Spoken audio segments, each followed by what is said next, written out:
Anda tidak bisa menjadi orang Kristen tanpa mengasihi Israel. Baby, welcome to Jerusalem and welcome on our show. Thank you so much. It's so nice to be here. This is my first time in Israel. Wow. You've been, really vocal about supporting Israel.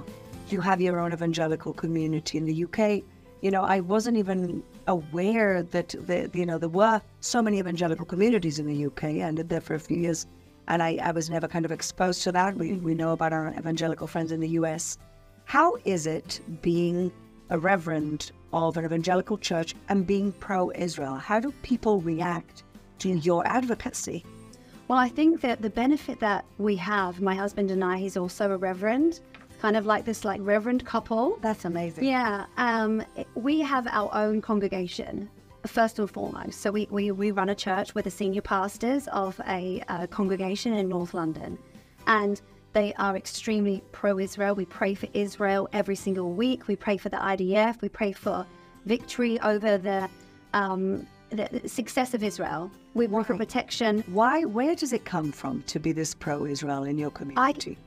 We consider it a fundamental of Christianity. Everything we have, everything that the Christian faith is built on is Judaism. Everything. I don't think you can actually be a Christian without loving Israel and loving the Jewish people. We feel like we're brothers and sisters or cousins, like you're our family. Yeah. This is how it feels. And to see people not support Israel is just very bizarre. And there's no other country that you hear them say, oh, I'm pro-New Zealand, or I'm pro... What do you mean? It's like Israel's in a wonderful country, a democratic nation. And so from a humanity point of view, it's just fundamental basic. But then from a biblical point of view, we know the promises that God has given Israel, the Jewish people. We feel very grateful that everything that we have, the scriptures, the patriarchs, all of the everything.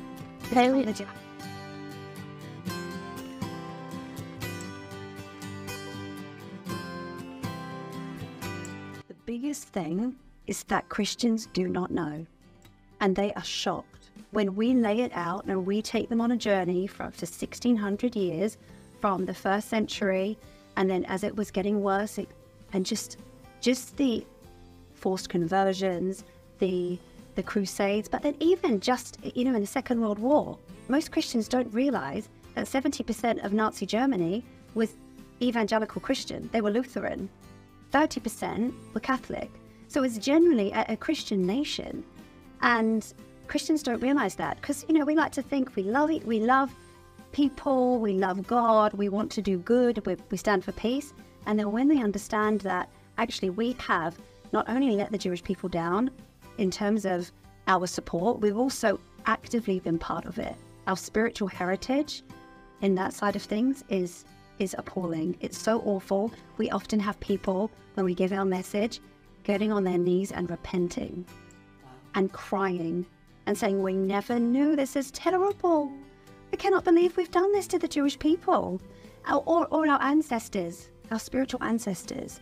They're very shocked. They don't realize it. They do not realize. And Hayley, you're also the founder of Christians Against Anti-Semitism, right? Christian Action. Christian Action Against Anti-Semitism. Yeah. So what do you do there in this organization? So in a nutshell, we educate and we unite and we mobilize. So we educate people about the history of anti-Semitism in the church, and we take them on a whole journey.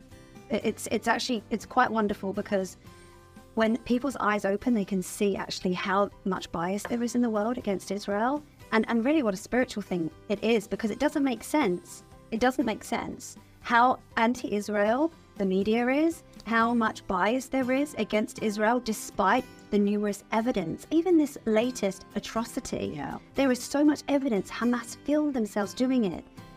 It's overwhelming. And they still deny. And they still deny it happens. It's like Holocaust denial in real time. Yes. It doesn't make sense. So the way I think being a reverend, I see it as a spiritual. It's spiritual because it doesn't make sense. No. It doesn't make sense. That's a very interesting way to look at it. So there has to be something. There has to be. Bigger going. Yeah. Because do you put it down to a jealousy that, the Jewish people have been the most oppressed people on this planet Earth. In every generation, they are subject to genocide, and yet they are the people that should be the biggest victims, yet they are the people that are the overcomers. They press into God, that their faith. There is such resilience and strength. I mean, look at what has been built in the re-establishment of Israel in 75 years or 80 years. It's incredible. This country is amazing. And there is such grace. And one thing that I just was so blown away by, we went to the Nova car park, and it was such a... You saw the cars, abandoned cars. Yeah, we saw there where there's photographs on it's like a memorial area. And it was very sort of a very sacred place, and people went to pay their respects and just to remember. And they started singing, and they were in this circle, and it wasn't just Jewish people there. There was many different people, and they were singing.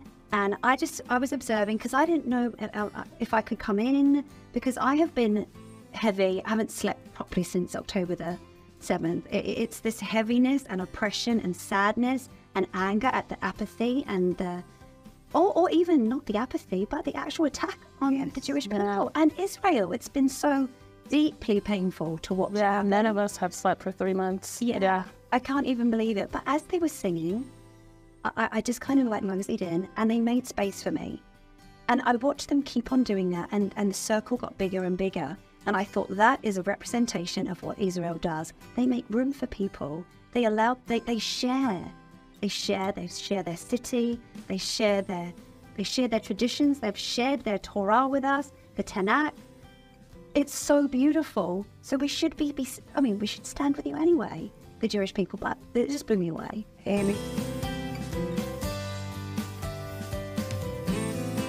We do get that. I mean, we get called genocide supporters.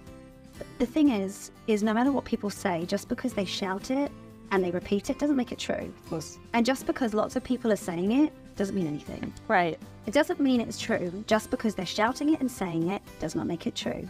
And so we just stay with the truth. We stay with the biblical foundation of the truth of what Israel is.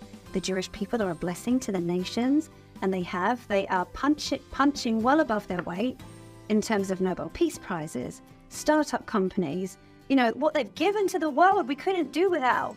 Yeah. We couldn't do without. And we don't actually care. No. It's fine, let them come.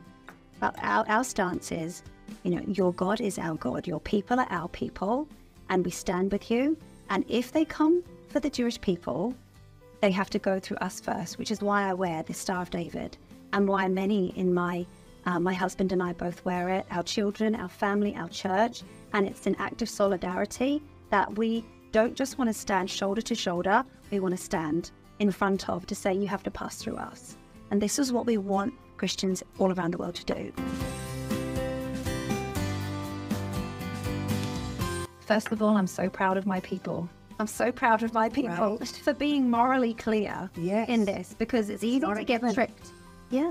My mum always said, Māoris are the Indigenous people of New Zealand, like the Aborigines are the Indigenous people of Australia, and it's the same for the Jewish people in Israel. That's where they came from. This is where they have always been. There's always been Jews in Israel. Always. Always. Thousands and thousands. That's right. Yes. And as a tribal person, I think every tribal person would be able to attest to this, that there is a huge connection between a tribal person and the land.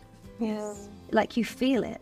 I feel it as soon as I feel the air on my face, and I take my shoes off and I walk. I feel this oneness, and it must be even more for the Jewish people, because this is ordained by God. This is an ancient land. These are God's chosen people, and I feel like any Indigenous person can see this.